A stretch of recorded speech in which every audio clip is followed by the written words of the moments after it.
Okay, so I've now repaired for the 5th time my ALS-1300 amplifier by replacing the on-off switch, and now you'll notice nice detent on, detent off, detent on, detent on, detent off, detent on, detent off, and that's the way it's supposed to work.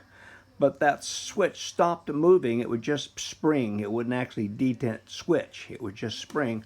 And my repair has been to add a 0.01 picofarad capacitor to the on-off switch.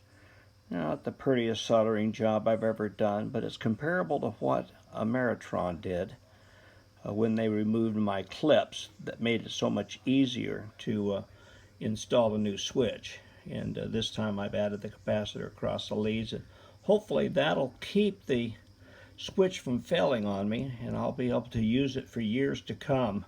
Really don't want to replace that on-off switch with a big clunky metal switch that doesn't really fit the design of the front of the amplifier. I'd really like it to work the way it's supposed to.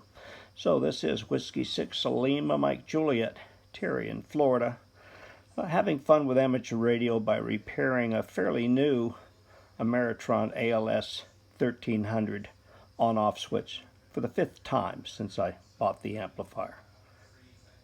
Everybody have a good day.